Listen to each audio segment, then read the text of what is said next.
Number of registered drones in India till January 2025 29,000. The national capital has maximum number of registered drones at 4,800. People from Punjab in the first two batches of deportees, 95 or 40% of the deportees were from Punjab.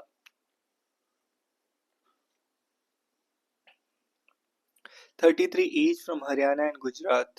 Drones launched by Russia during overnight air attacks. The Ukrainian military said on Sunday that it shot down 95 drones and 46 others didn't reach their targets due to electronic countermeasures. The discontinues US grants for voter turnout $21 million. This has been discontinued by the Elon Musk-led US Department of Government Efficiency. Number of militants arrested in Manipur in the past 2 days, 11. The police said 7 of them were suspected cadres of the Kuki National Army. KNA is a signatory of the Tripartite Act signed in 2008 with the United People's Front and the Kuki National Organization. KNA is a signatory of the Tripartite Act signed in 2008. KNA is the signatory of the Tripartite Pact signed in 2008 and the United People's Front and the Kuki National Organization. How does the president rule function? Why did the President of India issue a proclamation in Manipur after the Chief Minister Biren Singh resigned? What are the different kinds of emergency? Is a national emergency and president rule the same? Has this been misused by the union? On February 13, 4 days after Manipur Chief Minister N. Biren Singh's resignation, the Union government announced the President rule has been implemented in the violence hit state. A notification from the Ministry of Home Affairs stated that President Draupadi Murmu was satisfied that a situation has arisen in which government of the state cannot be carried out in accordance with constitutions of the provision.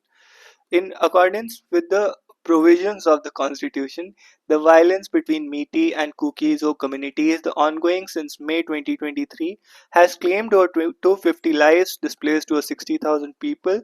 The conflict originated from the Meitei demand of scheduled tribe unit status, which the Kukis opposed, fearing loss of job opportunities and other affirmative actions meant for STs. The political crisis erupted in the state after Mr. Singh resigned on February 9 and the state BJP leadership struggled to reach a consensus on his successor.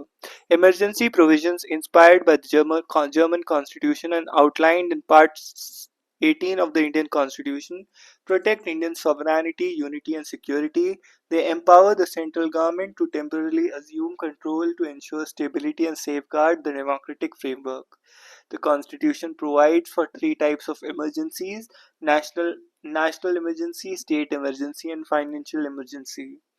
In Manipur, the president has proclaimed a state emergency, popularly known as President Rule or Constitutional Emergency, by exercising powers under Article 356. The this fulfills the Union obligation under Article 355 to protect states against external aggression and internal disturbance, such as separatist or sectarian violence or calamities beyond a state's control, and to ensure that state governments operate as per the Constitution. When a state's constitutional machinery fails due to a non-performance or malperformance, Article 356 Clause 1 empowers the president to issue a proclamation upon receiving a report from the governor or otherwise if she is satisfied that the state government cannot function constitutionally. This effectively transfers all executive functions of the state to the center and legislative functions to parliament while leaving the high court's power unaffected. Additionally, Article 365 provides that if state fails to comply with any union directions or under constitutional provisions, the president may declare a constitutional emergency. As per Clause 3 of Article 356, the proclamation must be laid before each House of the Parliament, and unless approved by a simple majority in both the Houses, it ceases after 2 months. Once approved, it remains effective for 6 months from the proclamation date, with further 6 months extension requiring additional parliamentary approval.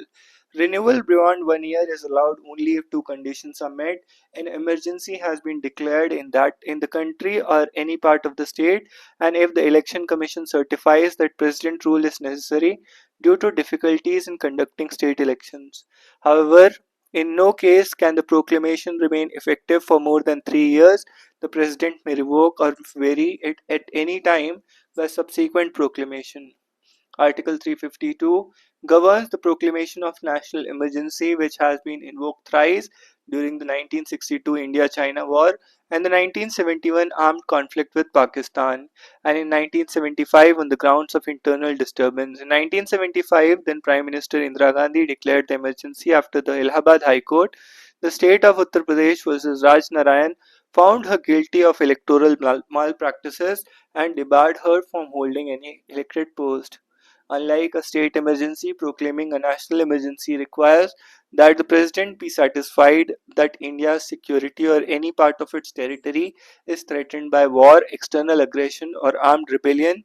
The 44th Constitutional Amendment Act introduced multiple safeguards to prevent misuse. It replaced internal disturbance with armed rebellion, mandated a written recommendation from the cabinet, and shortened the parliamentary approval window from 2 months to 1 month. It also clarified that Articles 20 and 21 cannot be suspended and that President must revoke a proclamation if the Lok Sabha passes a resolution disapproving it. Crucially, amendment restored judicial review of the President's satisfaction in proclaiming an emergency, a safeguard removed by 38th Constitutional Amendment 1975. Unlike a constitutional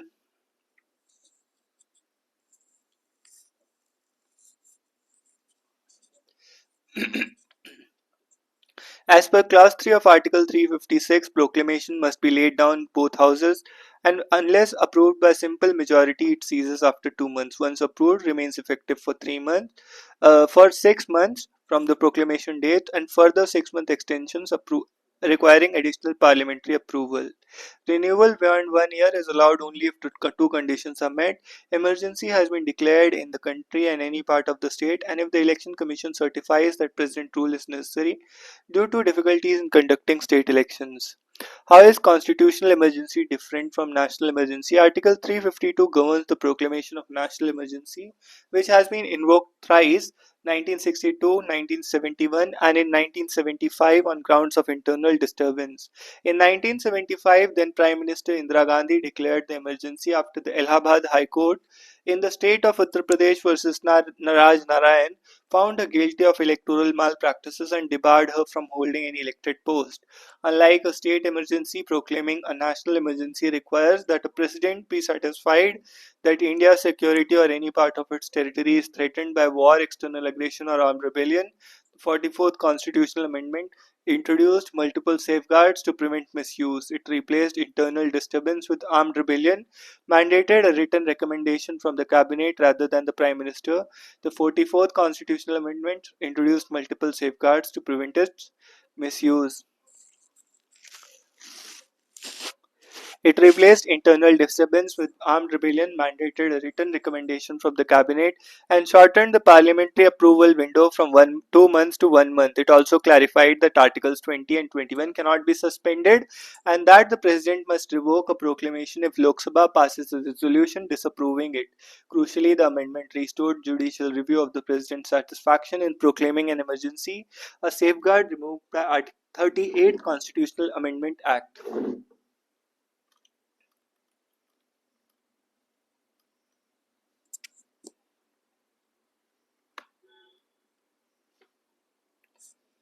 Unlike a constitutional emergency, which can last up to 3 years, a national emergency has no time limit. Additionally, while the President Rule Article 356 requires a special simple majority for parliamentary approval, a national emergency needs a special majority. In a national emergency, the state executive and legislature continue to function, whereas under President Rule, the state executive is dismissed.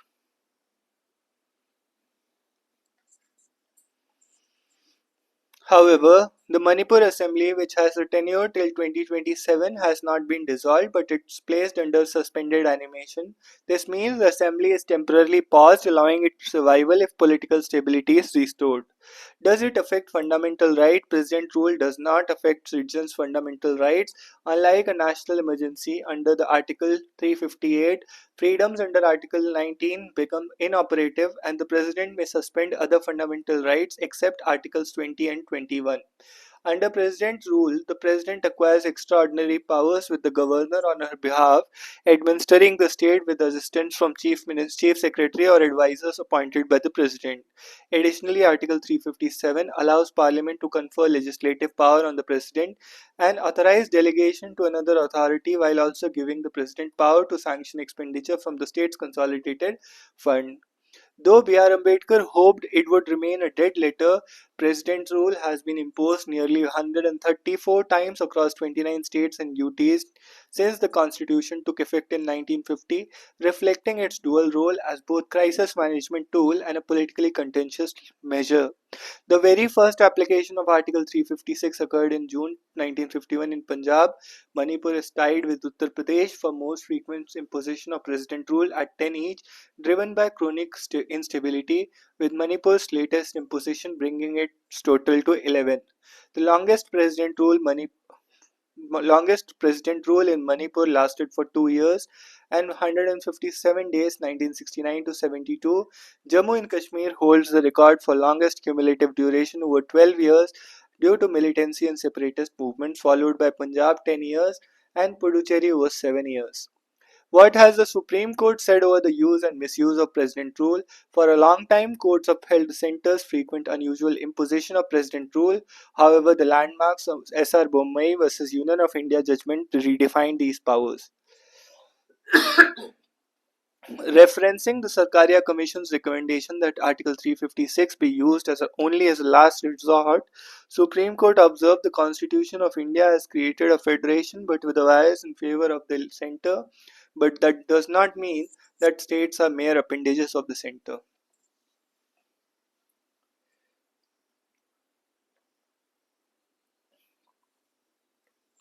S.R. Bommai versus Union of India judgment redefined these powers, referencing the Sarkaria Commission's recommendation that Article 356 be used only as a last resort. The Supreme Court observed the Constitution of India has created a federation but with a bias in favor of the centre, but that does not mean that states are mere appendages to the center. It also highlighted the Commission's point that constitutional machinery could fail due to political crisis, internal subversions, or fiscal breakdown, among other factors. Further, the Supreme Court held that president power under Article 356 is conditional, not absolute, and that any proclamation is subject to judicial review. Both the Supreme Court and High Court can strike it down if found malafide or based on irrelevant or extraneous grounds. The top court further clarified that President cannot dissolve the Assembly without Parliament's approval and that the centre must issue first a warning notice to the erring state seeking an explanation. Once proclaimed, state government has to go as two governments in one sphere is impermissible. Moreover, the Supreme Court clarified that president rule must be invoked only for breakdown of constitutional machinery and never for political gains.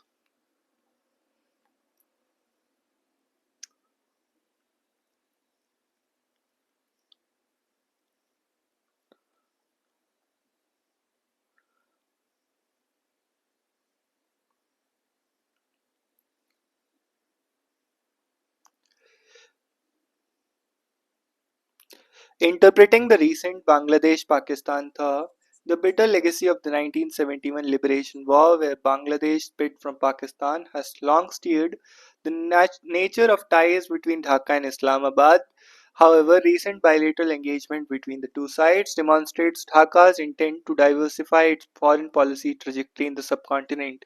Since August 24, after the fall of Sheikh Hasina government following a student-led revolt, there have been several meetings between Muhammad Yunus, chief advisor to the interim government, interim Bangladesh government and Pakistan Prime Minister Shehbaz Sharif. In contrast, the absence of any engagement between Mr. Yunus and Prime Minister Narendra Modi sheds light on this shifting equation. The ousting of Miss Hasina sets the stage for a potential recalibration in the region, one that is likely to unsettle New Delhi. During Miss Hasina's 15-year tenure, bilateral relations remained strained, particularly due to her family's historic grievances against Pakistan's ruling class. Her close allies with India likely emerged as a key factor for the continued frosty ties with Islamabad in the following years. Tension between Bangladesh and Pakistan peaked in 2016 with both countries expelling diplomats. However, under the leadership of Mr. Yunus, there has been a strengthening of ties. Some key and recent developments underscore this. For instance, Bangladesh hosted a high level Pakistani military delegation in Rangpur, located close to the strategically close Siliguri corridor. This was followed by a rare visit by the Lieutenant General S.M. Kamr Hussain, the Bangladesh Army's second in command, to Rawalpindi to meet the Pakistan's Army, Navy, and Air Force chiefs. Dhaka has also announced the resumption of direct flights to Islamabad and also participated in Pakistan's Aman 25 naval exercises in the Arabian Sea, which included the deployment of a major Bangladeshi warship to Pakistan for the first time in over a decade. Despite the apparent warning of relations, can these interactions translate into meaningful outcomes, or will they remain symbolic with little tangible impact?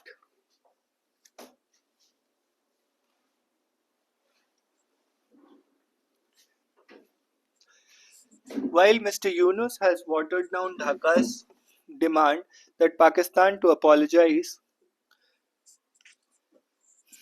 for the 1971 genocide to one merely seeking a resolution of the issues, Dhaka will face challenges in managing public opinion. A significant number of Bangladeshis still view the separation from Pakistan as a bedrock of their national identity. Without addressing this deeply ingrained historic grievance in the psyche of Bangladesh society, substantial diplomatic progress appears unlikely in the long run. This remains especially true should Islamabad continue to frame the 1971 war as an Indian conspiracy rather than acknowledging it as a separatist movement that was a product of expression of Bengali identity and in response to the excesses of the government in Pakistan. In addition, from a strategic and economic perspective, a partnership with Islamabad will offer limited gains for Dhaka, particularly given the misalignment between economic realities of both countries. Geographical separation of Bangladesh and Pakistan by Indian territory is further likely to create connectivity and political hurdles for a smooth trade. As India closely monitors the situation, diplomatic maneuvers will be perceived as Pakistan's efforts to counter New Delhi's faltering influence in Dhaka after Ms. Hasina's ouster. Interestingly, these dynamics also coincide with India's unprecedented pivot of warming relations with the ruling Taliban in Afghanistan, a traditional ally of Pakistan. India's Foreign Secretary Vikram Misri met Maulavi Amir Khan Muttaqi, the acting foreign minister of the Taliban government in Dubai in January, which is highest level of interaction between both sides ever since the group took control of Afghanistan in 2021. With the count of hostile neighbors now growing, which includes the Maldives and Nepal, increasing alignment with China, does New Delhi have a new cause of concern? India's approach to Bangladesh should be grounded in an understanding of the economic and geographical realities. Despite the evolving nature of Dhaka Islamabad ties, Bangladesh will find it challenging to adopt an overtly anti India stance given its geographic proximity and economic dependence on India. India remains Bangladesh's leading trading partner in the region. In 2023, India exports to Bangladesh were $11 billion, while Bangladesh exports to India stood at $2 billion. Many of these imports, particularly raw materials, are crucial for Bangladesh's industries. That said, India must remain vigilant. First, there is a scope for an axis involving Bangladesh, China, and Pakistan. And second, on the issue of security on the northeastern states, India must clarify its red lines with Bangladesh in critical areas such as terrorism, weapons trade, joint military drills, and maritime security. While remaining firm on these issues, New Delhi should also constructively engage with Bangladesh, laying an emphasis on people to people contacts.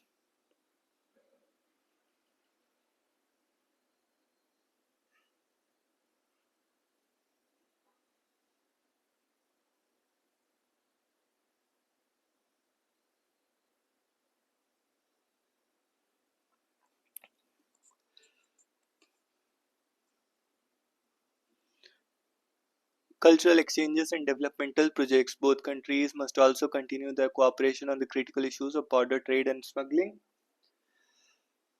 Water sharing and refugee concerns. Maintaining this momentum will require New Delhi to proactively address prevailing anti India and anti Hindu sentiments in Bangladesh as well as capitalize on its economic engagement to reinforce its ties with Dhaka. Maintaining a constituency that is favorable to India within Bangladesh remains crucial for a long term strategic stability.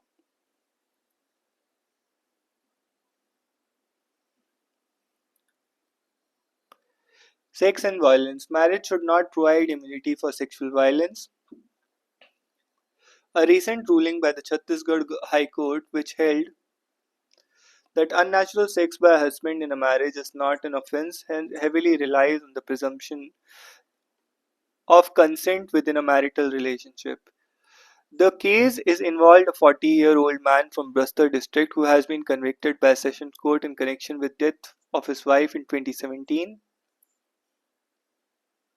The Sessions Court found that wife in her 30s fell ill and subsequently died following a forced physical relationship. However, on appeal, the High Court acquitted the husband. At the core of any discussion on marriage or any relationship must be the principle of consent. When physical harm occurs, especially leading to tragic death, it cannot be excused under the presumption of marital consent. The issue at hand is not about the nature of the sexual act, but the absence of context, consent, and the use of force. The High Court relied on exception 2 of section 375 of the Indian Penal Code, which does not recognize marital rape as offense under unless the wife is under 15 years old. The Supreme Court raised this age to 18 in Independent Thought versus Union of India 2017 to justify acquitting the husband. The High Court relied on exception 2 of the section 375 of the Indian Penal Code, which does not recognize marital rape as an offense unless the wife is 15 years old. The Supreme Court raised this age to 18 in Independent Thought versus Union of India, exception 2 of section 375, exception 2 of 375, exception 2 of 375. The ruling once again brings attention to ambiguous legal terrain surrounding sexual violence in marriage. In October 24, Supreme Court deferred hearings on pleas to criminalize marital rape. In previous judgments, it has indicated that responsibility lies with the legislature to introduce laws on this issue. The union government has also stated that criminalizing marital rape could undermine the institution of marriage. India remains one of the few countries where marital rape is not a criminal offense. Yet data from the National Family Health Survey 5 reveals that 32% of the ever married women aged 18 to 49 years have experienced physical, sexual, or emotional arousal, spousal violence, with only a small percentage seeking help. The stark reality should serve as a wake up call for lawmakers, law enforcement, and society at large numbers to take urgent action in ensuring women can live free from violence and fear. While constitutional safeguards on life, liberty, equality, and dignity exist, laws are in place to protect women.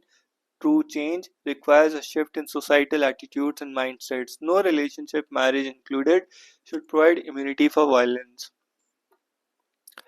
Stampede. Sadly, most railway stations do not have enough entry and exit points. The priority should be safety of human lives. With the heavy rush at the railway stations, Indian Railways cannot absolve itself of its responsibility to ensure safety. Are not the authorities aware of the huge rush due to Kumbh? It is in the times such as these safety measures need to be best. Amid Kumbh rush, 15 fewer dead in stampede at New Delhi railway station. Even with men and machinery such as police and announcement, it is unfortunate to have a tragedy. It shows the utter failure of crowd management. It is inconceivable that the railway administration was unaware of the mammoth crowd. With crowds expected to grow in the days ahead, The government must ensure that there is a foolproof safety and security as people head to the Kumbh. People do not enter any platform without tickets unless the railway officials have begun issuing tickets on trains. Did not the officials know how many tickets were issued, since it is all computerized with no manual writing and issuing, and realized that the special train could not accommodate all the passengers on their way to Prayagraj? This sort of overcrowding happens regularly, more so when youngsters travel by train for examinations and recruitment drives, or when people go home for religious festivals.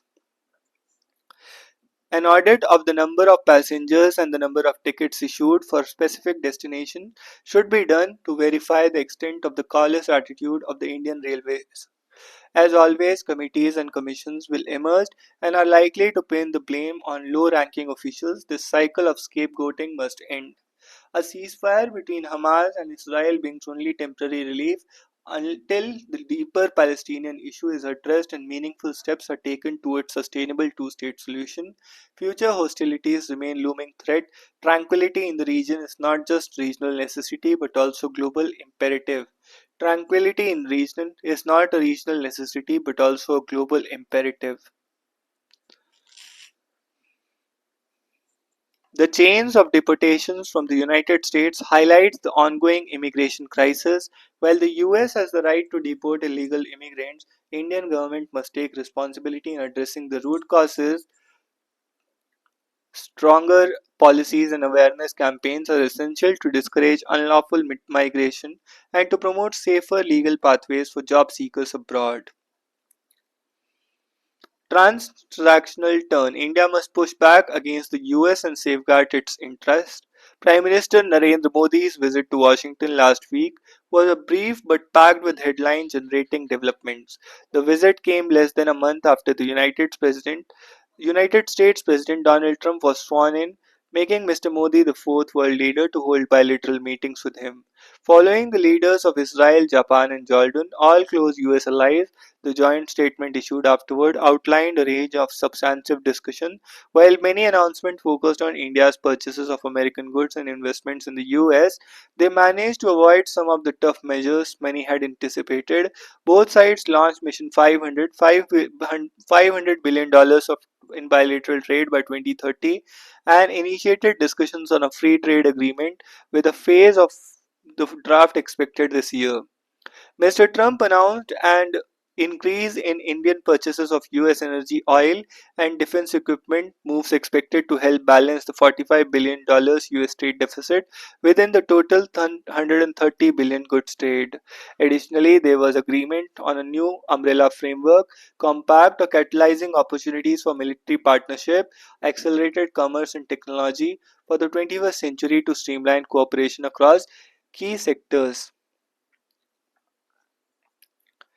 They also rebranded the Biden era initiative on critical and emerging technologies as trust, transforming the relationship, utilizing strategic technology, focusing on semiconductors, quantum computing, and AI, with a commitment on developing an AI infrastructure roadmap this year. A significant moment came when Mr. Trump announced his approval of the extradition of the Havur Rana, involved in 2611, to India for trial. Once the dust settles on Mr. Trump's unconventional remarks and Mr. Modi's rare engagement with the media in this format, India must assess broader takeaways from the visit. There is positive optics, and their camaraderie signal a strong foundation for India-US relations over the next 4 years.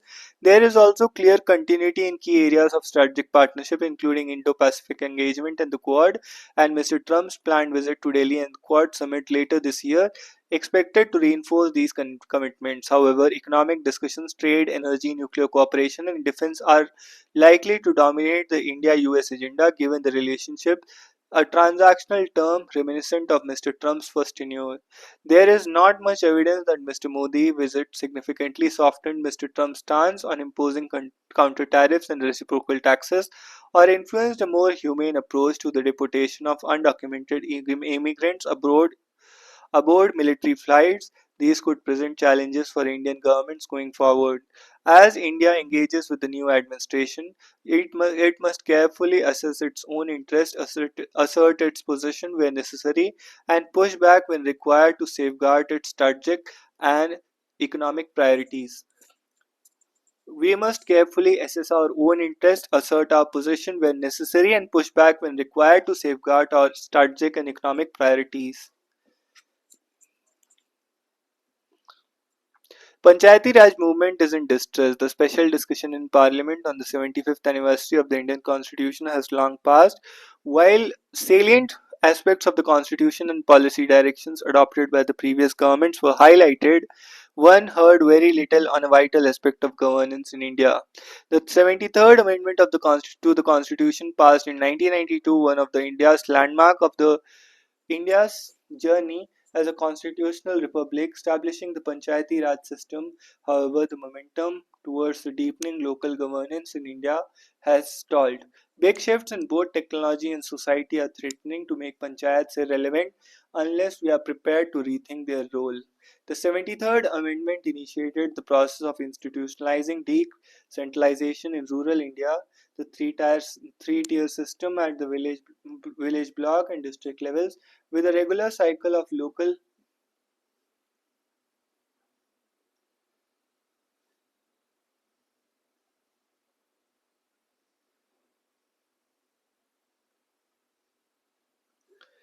with the three-tier system at the village block and district levels with a regular cycle of local elections and 50% reservation for women, scheduled castes and scheduled tribes kicked off a movement.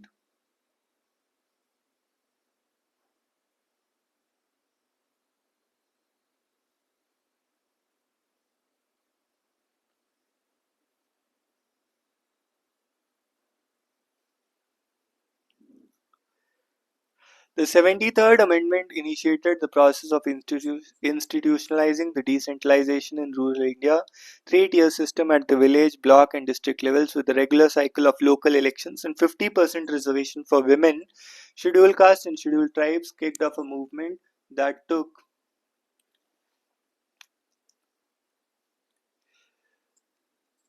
off a movement that took democracy to the grassroots, thus emphasizing the importance of local representation and inclusion in the political leadership.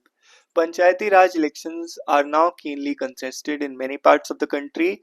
There have been many success stories, possibly the most notable of them being scale of women's participation in leadership. Nearly 14 lakh elected representatives. Constitution has mandated state finance commissions to recommend quantum of funds that should flow to local government as well as administrative mechanism. Various social sector programs are now implemented through local governments. Why then is the Panchayati Raj movement in distress? There are several reasons such as decline in public participation, over dependence on centrally sponsored schemes, and politicization through the engagement of political parties, which are equally important factors behind the steady decline of panchayats in the pioneer states such as Kerala. But one must look at the longer term systemic factors that have affected the evolution of the Panchayati Raj movement in India. Panchayats now operate in a very different development paradigm from when they were originally introduced. There is now a real risk that the spirit of Panchayati Raj movement will die. Let us look at the four big shifts. First, administrative decentralization has plateaued. In order to function effectively, state governments need to devolve staff to local governments and cede administrative control. Similarly, the flow of untied grants to flow to the local government to increase to enhance the autonomy in local decision making.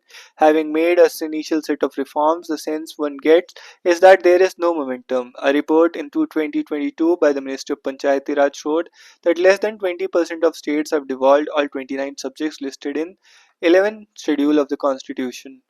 Second, in practical terms, the panchayat have been forced to cede fiscal autonomy. Over the recent years, direct transfers to panchayats increased from 1.45 lakh under the 13th to 2.36 lakh crore under the 15th Finance Commission. At the same time, there have been a significant reduction in untied grants from 85% to 60% in 15 Finance Commission. Further, these direct transfers are being used by the central government to marginalize state governments in the name of efficiency, while the tied grants give them more control through the central government functionaries, central scheme guidelines.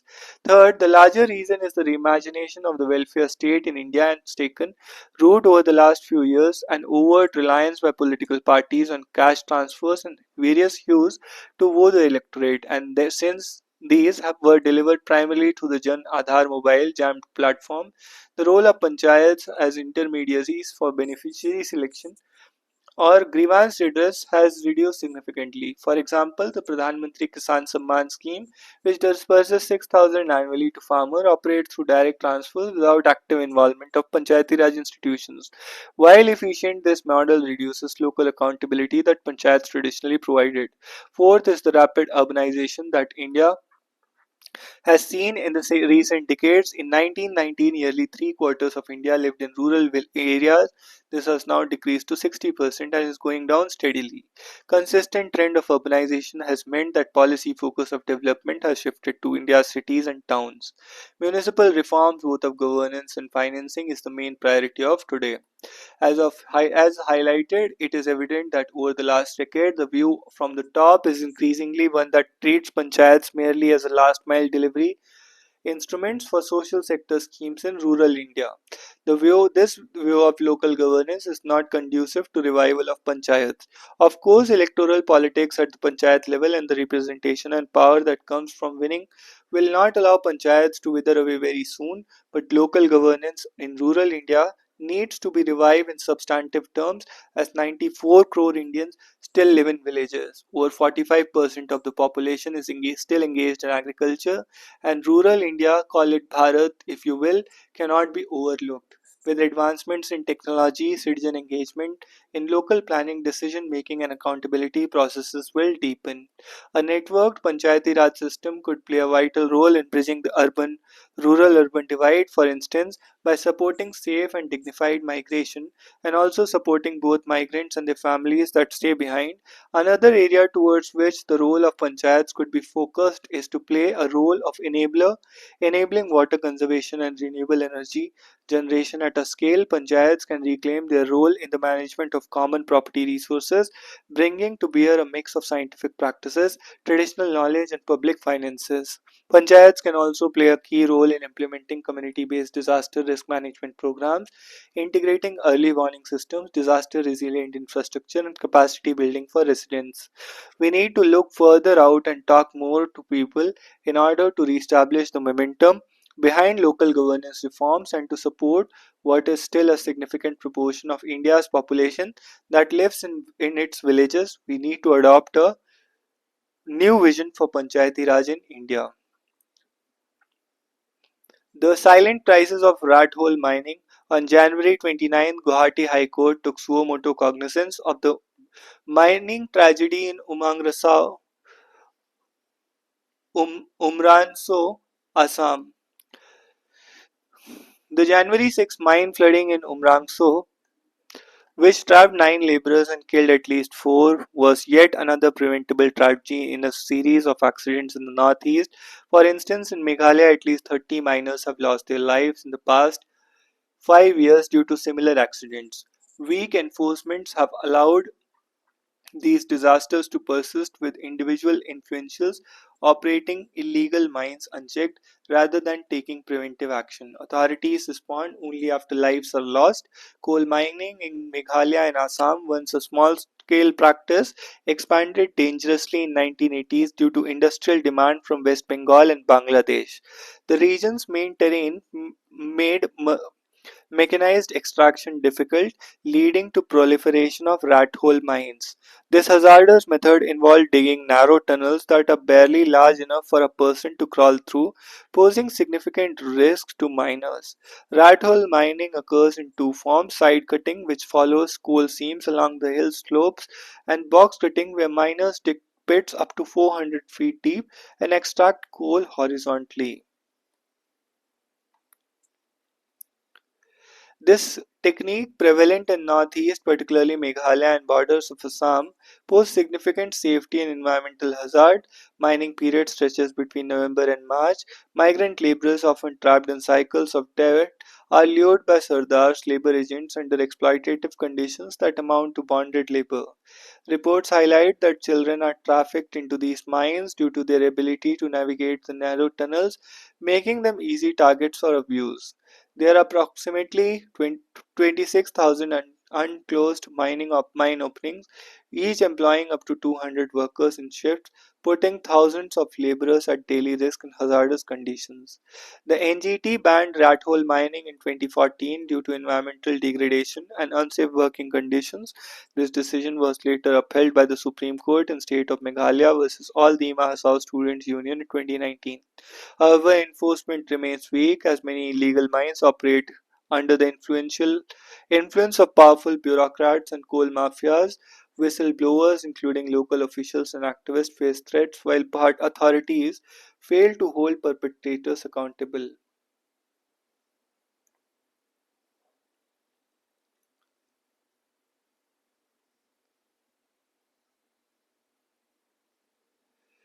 Several states indirectly enable rat hole mining by exploiting regulatory loopholes. They are often under pressure from coal mafias and local politicians who profit from these illegal operations. For instance, Meghalaya government has attempted to secure an exemption under section schedule 6 paragraph 12b of the constitution to regulate coal mining on its own terms by passing national laws such as Mining and Mineral Development and Regulation Act MMDR Act. The state assembly even passed a resolution seeking this exemption, but resolution remains unapproved. Economic and political interest drive this effort. Coal mining generates revenue and employment, while powerful individuals with stakes in the industry resist enforcement of the ban. However, under Section 23C of the MMDR Act, Meghalaya is obligated to prevent illegal mining, yet it has failed to create state level laws to enforce the 2014 NGT ban. As a result, illegal mining continues. Meghalaya government has attempted to secure an exemption under Schedule 6, paragraph 12A, clause B of the Constitution to regulate coal mining on its own terms by passing the national laws such as MMDR Act. The state assembly even passed a resolution seeking this exemption, but the resolution remains unapproved. Economic and political interest drive this effort. State level Yet it has failed to create state-level laws to enforce the 2014 NGT ban. Assam too has failed to prevent illegal rat hole mining, leading to the recurring tragedies. Despite the NGT ban and Supreme Court directives, the lack of stringent state regulations allows such operations to persist. If the state government is unable or unwilling to act, the union government must step in, as it did in Karnataka's Bellary region in 2011 when large-scale illegal mining forced the Supreme Court and the centre to impose a ban. Now, with the Guwahati High Court taking suo motu cognizance of the Assam tragedy, there is a renewed hope for accountability and action. However, unless governments take proactive steps rather than simply reacting, how after lives are lost, judicial directives will remain ineffective. To tackle the menace of rat hole mining, a multifaceted approach is essential. First, policy reforms must criminalize rat hole mining under the MMDR Act with stricter penalties under Section 21 and enhanced monitoring and mechanisms. Ensuring compliance, incorporating the ban into state-specific regulations under Section 23. This would allow states to craft localized frameworks tailored to their unique challenges. Second, alternate livelihoods for mining-dependent communities such as ecotourism must be prioritized. Third, technology can play transformative roles. Satellite-based monitoring can track mining operations, improve transparency, and curb illegal practices. Ministry of Mines mining surveillance system could enhance enforcement as it did in Karnataka. Empowering local communities through stronger enforcement of the Forest Rights Act, requiring the consent of mining can promote inclusivity. Ambedkar statues have been vandalized in UP, but Mayawati remains mum.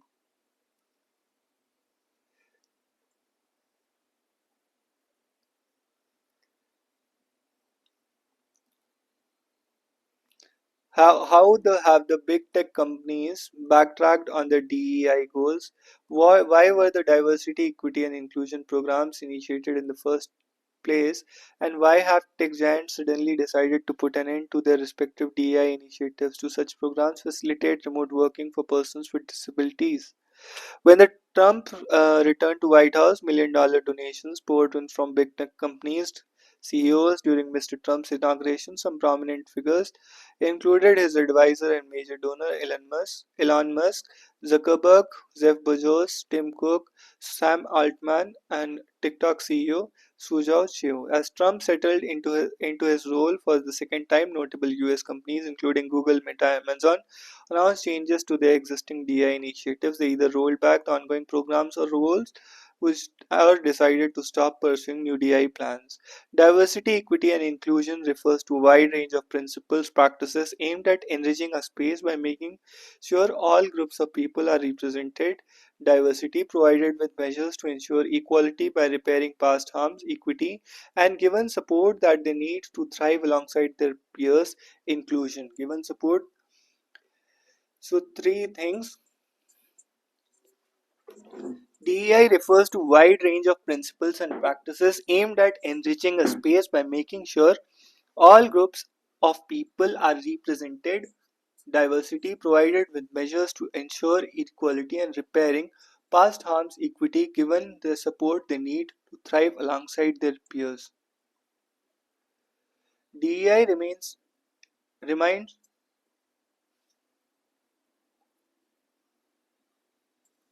DEI remains employers and employees alike, and workplaces of the past often lacked rights,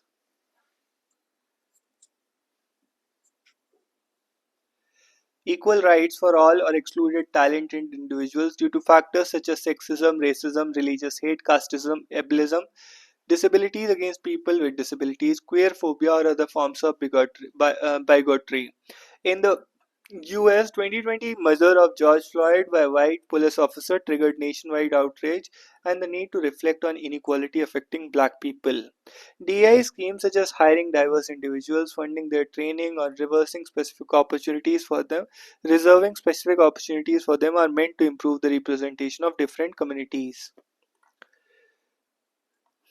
Why do people oppose DEI? Critics of DEI initiatives come from a range of political backgrounds, while some believe that corporate DEI measures are band-aids on a bullet wound that fail to address systemic injustice. Others conceive that DI hiring practice processes unfairly reject talented individuals from majority group. Mr. Musk, for example, is a vocal critic of DEI. He has frequently used the phrase as a slur as he claims that DEI kills art, promotes racism across industry, and even puts unqualified people in critical life-saving positions. Support of DEI initiatives is frequently perceived as left-wing or even communist stance, which has alienated many leaders or institutions trying to closely align themselves with the US President Donald Trump's right-wing government. Amazon is stopping diversity and inclusion programs while a senior executive said companies still wanted to foster a more truly inclusive culture. Meanwhile, Meta has scrapped its fact-checking program and loosened limits around sensitive tech topics. For its part, Google is no longer working to meet its diversity hiring goals, even though Alphabet CEO Sundar Pichai previously committed to hiring more leaders from underrepresented companies. Furthermore, Google Calendar removed references to Pride Month and Black History Month, noting that users could add these if they specifically wanted to. Despite Apple CEO Tim Cook's attendance at Trump's inauguration, Apple in its 2025 annual meeting notice strongly criticized the think tank's potential proposal to consider abolishing its inclusion and diversity program policies, departments, and goal. Apple called the proposal unnecessary and said it was equal opportunity employer. Meanwhile, McKinsey's global managing partner Bob Sternfeld stated in an employee memo in February that consulting firm would continue to pursue diversity as well as system rewards merit. The answer is yes, we will continue to boldly pursue both. Countless tech workers and their families, by extension, receive numerous benefits from DEI measures already in place. These benefits include visa sponsorship for foreign job applicants, which Mr. Musk himself reports, company cafeteria menus that cater to range of diet restrictions, wheelchair-friendly elevators, etc. International Committee of Red Cross. Chad Hurley, Steve Chan, and Javed Karim. This tech giant acquired YouTube, Google for $1.65 billion in stock. This music video was made 1 billion PS Gangnam Style. The feat it became the first YouTube channel T-Series to reach 100 million subscribers. This children's song holds current record of most views. Baby Shark.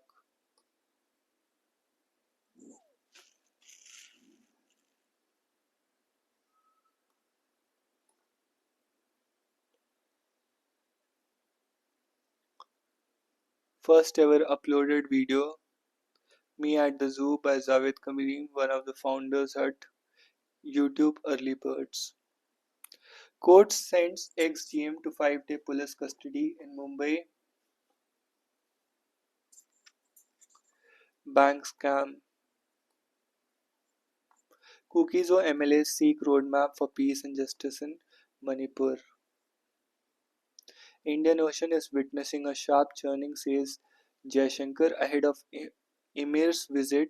Calls grow for former Navy officials' return. Railways form committee to investigate Delhi stampede. Our own search is missing, says relatives. UK will always be India's reliable partner minister. Announcement of US trade pact gives relief to businesses. Will US F-35 stealth fighter jet fit into IAF's future plans? While the offer for F-35 means US is no longer concerned with the Russian S-400 air defense system that India operates, the jet will propose significant challenges in integration in India's military architecture, which is a mix of Indian, Russian, and French, Israeli, and other systems. The F-35 program has delivered 990 aircraft to the US. The program is more than a decade delayed and has cost $209 billion more than originally planned.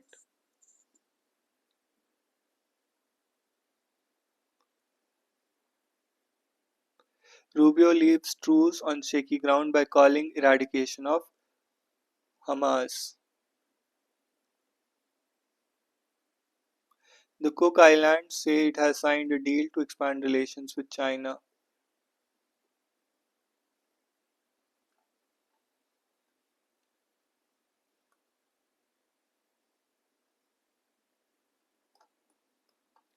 Crowd surge and confusion over trains led to stampede railways. Stalin flags Pradhan, Pradhan's remarks on language policy of Tamil Nadu.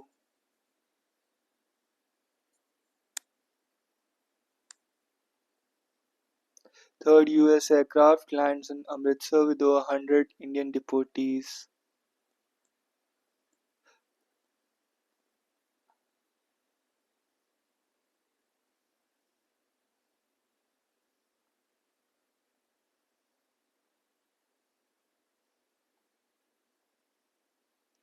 MP to get new low alcoholic beverage bars. In a first, low alcoholic beverage bars will come in Madhya Pradesh from the next fiscal, while the liquor sale will be restricted in 19 places, including 7 holy cities, under the new excise policy released Sunday. In the new bars, only beer, wine, and ready to drink alcoholic beverages with maximum alcohol content of 10% will be allowed for consumption. Bouquets break pads for Tharoor over his startup comment.